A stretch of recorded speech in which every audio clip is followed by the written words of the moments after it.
and welcome back to Lorehammer, Mark's Manifesto number 10, My Demands. They are many, they are complicated, and they come with threats attached. No, just kidding. My demands are pretty simple. We'll get to them at the end of this episode. I'm going to kind of sum up the recap a little bit. Recap the last 9 episodes. I got a couple more thoughts that I was thinking about after, as you kind of do it all. And I should probably try to sneak that in somewhere in this series. So there's a couple extra little bonus things like that. But yeah, that's what we're going to be doing here today. I just want to clarify too, this is not a serious episode. Like, I'm not actually making demands or nothing. I'm just fucking joking around. And if I say ridiculous things like, we march on GW unless they meet my demands, I am just joking. And if you're watching the video and you're seeing me wink, that's also just a twitch in my eye. So don't worry about it. But before we get into this episode, let's do some quick housekeeping. Come join the Discord. Best way to get a hold of me if you want to do a listener lore episode or come on the show or do whatever. Come join the Patreon for $2.50. You can get an ad-free version, and you don't have to worry about listening to whatever I'm trying to sell you except for 40K stuff. So that's good. Yeah. Leaper call. We march. Yeah, exactly. We will if they don't meet my very reasonable, absolutely serious, and completely enforceable demands. So, yeah, let's go into this episode here. Over the last 9 episodes, we've argued about Warhammer 40K. We've nitpicked it, critiqued it, questioned it. We pulled at the threads most normal people would never even notice. We've debated tone, direction, philosophy, marketing, narrative structure, all over a fictional galaxy that technically doesn't even exist. And the only reason you do that is because you love something. Nobody writes manifestos about things they don't care about. Nobody spends hours dissecting lore, tone shifts, or faction philosophy if they're emotionally checked out. Indifference is quiet. Indifference shrugs and moves on. Argument is investment. Across these episodes, we talked about aspiration versus identification, whether 40K is meant to inspire or let you see yourself in it. We asked whether it's a setting or a story, a mythic backdrop, or a progressing narrative. We've wrestled with the grimdark versus PG-13 question, whether the edge is being sanded down or simply reshaped. We've debated codex lore versus novel lore versus third-party lore, fragmented myth versus character-driven truths. We've questioned mainstreaming accessibility, broader audiences. We've wondered if Xenos had become a set dressing. We pushed back against over-explanation, the slow erosion of mystery. It sounds like a lot of complaints, but it isn't. It's a list of shared obsessions. These are the kind of conversations you only have with someone about something that matters to you. When a universe has taken up a permanent resonance in your imagination, when you painted the models, you've rolled the dice, you've read the books, memorized the timelines, argued canon with friends at 1 a.m., these aren't the arguments of people who are done. They're arguments of people who are invested. Because Warhammer 40K isn't just a product line, it isn't just a rule set, it isn't just a novel series. It's a shared language and culture, a shared mythology, a setting that we've all entered from different doors, but somehow ended up in the same place. Some of us came in through tabletop, some through novels, some through art, some through memes, and some through a friend handing us a model and saying, hey, you should try this. And once you're in, you start caring about what it is. You start caring about whether it stays dangerous, whether it stays mythic, whether it stays strange, or if it stays true to whatever version of it first grabbed you. And when something you care about shifts, you talk about it, you debate it, you analyze it. Sometimes even you worry about it. That's not decay, though. That's vitality. Healthy communities argue. Dead ones don't. So if this manifesto has been anything, it's been a eulogy. It's been a proof of life. Oh, it has not been a eulogy. It's been a proof of life. And that's where the friction starts. Because Warhammer 40K doesn't mean the same thing to all of us. For some, it's mythic scale. It's a sense of humanity, that humanity is a flicker in an uncaring galaxy. It's the weight of 10,000 years of stagnation.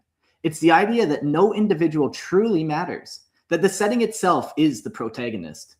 Those people fell in love with the enormity of it, the distance, the coldness, the sense that the universe doesn't owe anyone a happy ending. For others, it's character arcs. It's watching a Primarch return. It's following a Space Marine through doubt, conviction, loss, and resolve. It's seeing personalities collide and evolve. It's investment in individuals, not just institutions. For them, the galaxy matters because of the people in it. For some, 40K is a tabletop purity. It is a ritual of building an army. It's the balance of points and detachments. It's the shared understanding that it is, first and foremost, a game. The lore exists to give flavor, to roll dice and movement phases. The setting is a sandbox for strategic expression. For others, it's novels and cinematic storytelling. It's long-form narrative, emotional beats, dialogue, drama. It's treating the universe not just as a battlefield, but as a stage. For some, 40K is grim satire, a grotesque exaggeration of empire, religion, bureaucracy, fanaticism. It's absurdity taken seriously. It's a warning wrapped in bolter fire and Gothic architecture. For others, it's heroic tragedy. It's noble sacrifice, last stands, oaths kept in impossible circumstances. It's not satire. It's myth in a classical sense. None of these readings are wrong. They're just different doors into the same cathedral. So when we argue about tone or narrative direction, or whether something feels too clean or too dramatic, whether we're not actually fighting over facts. We're not fighting over data points or release schedules. We're fighting over what we love most about it. The person defending character-driven storytelling isn't trying to destroy mythic scale. They're protecting the part that made them care. The person worried about mystery being over-explained isn't resisting progress. They're guarding the sense of vastness that first pulled them in. The friction isn't hostility always. It's attachment colliding with attachment. And when you see it that way, the arguments stop looking like a division and start looking like evidence. Evidence that the universe is big enough to hold multiple kinds of loyalty at once. The disagreement doesn't mean that the community is breaking apart. It means that the setting is large enough and powerful enough to matter in different ways to different people. And that's not a weakness, that's scale. So what's actually happening? Because something is happening. The audience is broader than it's ever been, and what was once a niche tabletop hobby is now a global franchise. More people are reading the novels, more people are discovering it through video games, YouTube, TikTok, podcasts. The barrier to entry is lower. The reach is wider. That changes things. There's a stronger narrative focus now. Ongoing storylines, major events that move the timeline forward. The return of Primarchs, characters with sustained arcs instead of mythic footnotes. The galaxy doesn't feel frozen in eternal stasis in quite the same way it once did. Canon feels cleaner. Threads are connected, mysteries are resolved instead of left hanging. Emotional beats are emphasized, motivations are explored, villains are given perspective, heroes are given doubt. And alongside all of that, there's corporate scale, bigger marketing pushes, cinematic ambitions, cross-media planning, a franchise that understands it's a franchise. It'd be easy to frame that as corruption or to say the soul is being sanded down for mass appeal, but that's too simple. What's happening isn't necessarily decay, it's evolution. Some people miss the mystery.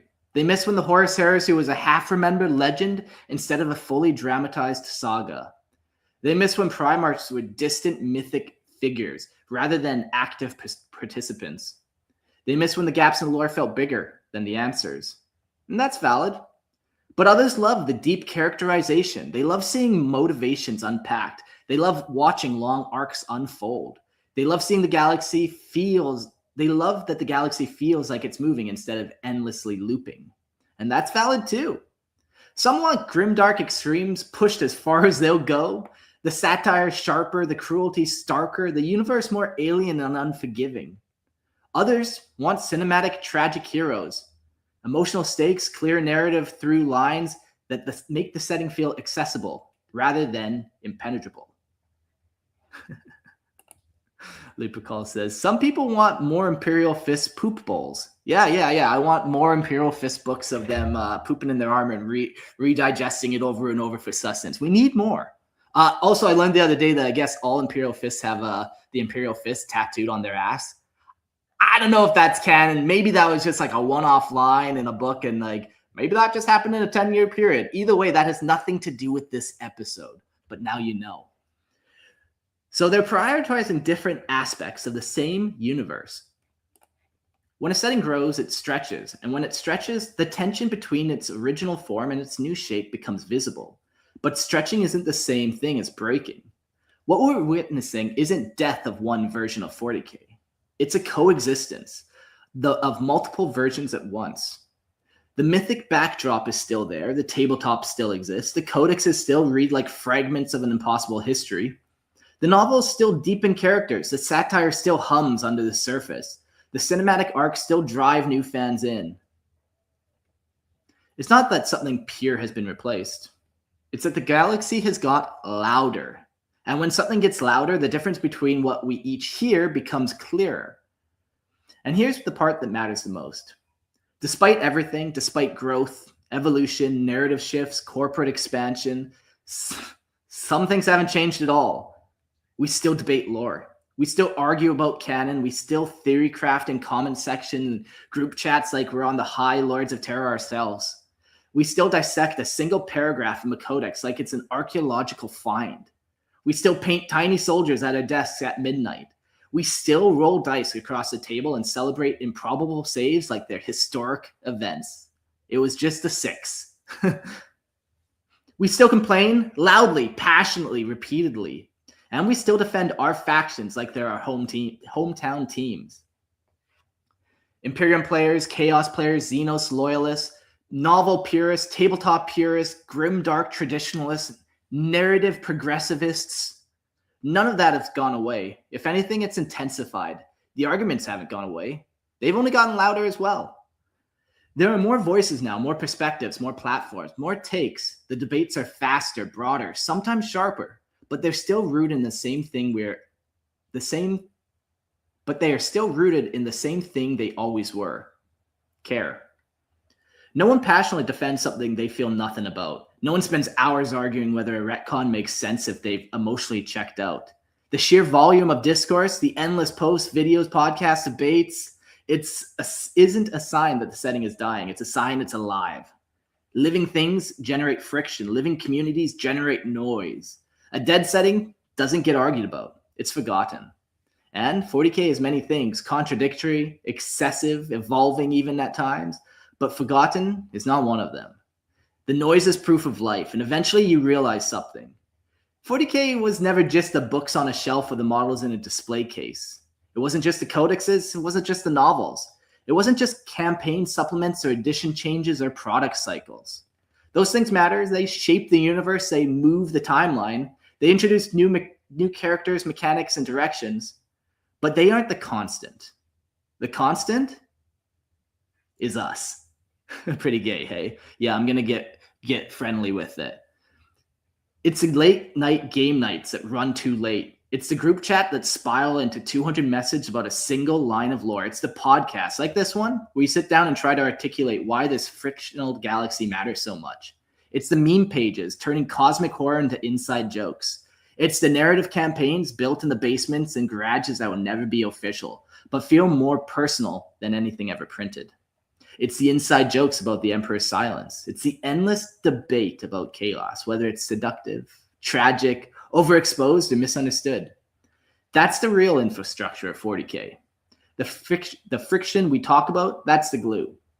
Because debate is participation. When you argue about whether the setting should stay mythic or become more narrative, you're participating. When you complain about over-explanation, you're participating. When you defend retcon or critique one, you're participating. And when you choose a faction and build an army around it, you're declaring loyalty inside a shared language. All of it, the praise, the criticism, the nostalgia, the excitement is proof that it isn't a passive consumption. It's communal ownership. The official material may evolve, the tone may shift, the spotlight may move from one faction to another. Editions will always rise and fall. But the community, the conversations, the arguments, the shared obsession, that's the through line. That's the constant in the setting defined by eternal war. And maybe that's the real miracle of it. So after all these 9 episodes, after nitpicking, philosophy, and friendly disagreement, where does it take us? 40K works best as a setting first, a myth second, a story third, and a product last. When the setting comes first, it feels vast. When the myth comes second, it feels timeless. When the story comes third, it feels human. And when the product comes last, it feels authentic. That order gives weight, it gives danger. It gives it that sense that the galaxy doesn't revolve around marketing beats or quarterly schedules, but around something older, stranger, and bigger than any one character. That's the ideal. But here's the part that matters even more. No matter how those priorities shift, no matter how the balance moves between myth and narrative, mystery, clarity, niche, mainstream, the conversations are what endure. Editions change, timelines advance, Primarchs return, mysteries will be solved, new fans arrive, old fans argue. And through it all, we'll still be here, debating, defending, critiquing, building, painting, playing. Because the setting might be the foundation, but the community is the structure built on top of it. And in the grim darkness of the far future, there is only war. But in the real world, we're just trying to have a good time.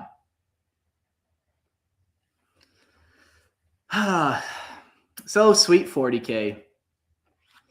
Yeah, I've been in the Hobbit a long time, and like that's what keeps me in it. It's the people, man. Like it's the people I've met. Like I grew up playing 40K with a very tight group of friends, and we, would be playing all the time or just hanging out. If you're not playing, you're hobbying together. If you're not doing that, you might just be talking about it or whatever. But it's the people, and I feel like while 40K does have like a good storyline, it's got cool miniatures, it's got video games now, it's got all those fun things. But what it really has, I feel like a lot of other things don't have, is true passion.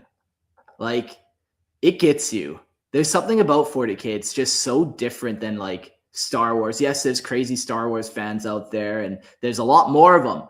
But I'm telling you, the 40K plastic obsession, the 40K obsession, it's real. Like I feel like you either sink all your time into it or you're indifferent. Those are the two lines. I've never met someone who's like a casual 40K guy. Maybe they try it for like 6 months and they realize it's not for them and they never touch it again. But like, we're obsessed with it. No, I love the community. There's some dickheads out there in every community. I might be the dickhead in this community to some. Hard to fucking say. But yeah, man, there's just something like I would put out Kijiji ads online and come play Warhammer with me. It was all types of fun. I just loved meeting new people and playing 40K and hanging out with old people. Yeah, there's a little bit more here. What the fuck are my demands? Just try to find that part. All right, my demands. Not demands for a company, not demands for canon, no ultimatums about tone, just 3 simple ones. Demand number 1.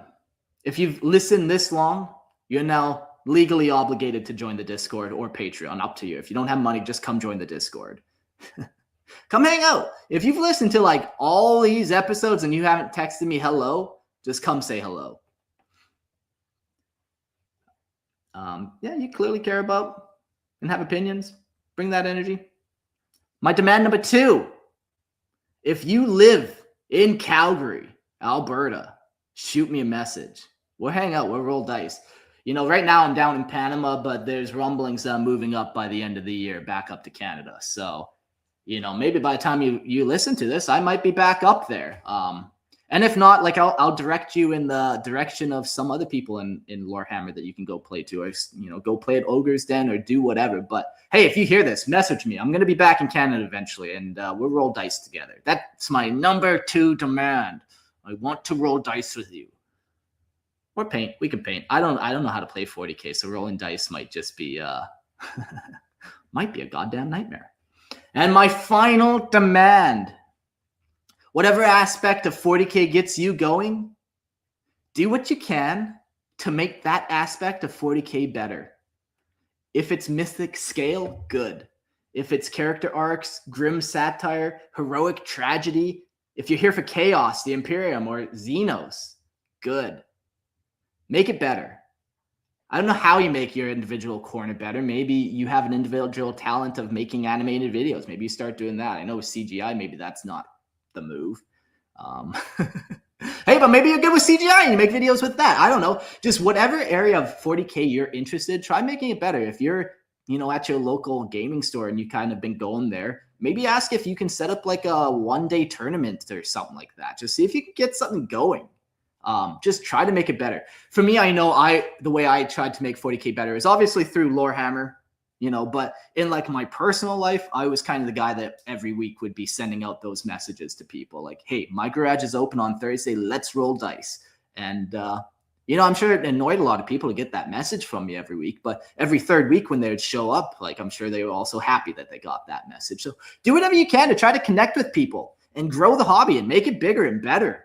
I don't know, maybe you're really ambitious and we go and march on GW and we install me as the leader of that place. Maybe that's what we do. I don't know, just try to make 40K better. Those are my demands. If they're not met, just fucking around.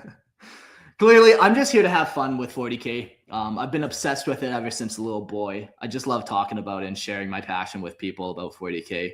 I talk about it a lot. I've talked about it for fucking infinite hours and, recorded a whole bunch of those hours. And I'm like, what about this little corner over here? What about this aspect? Or last night I was just sharing kind of my manifesto with my wife there.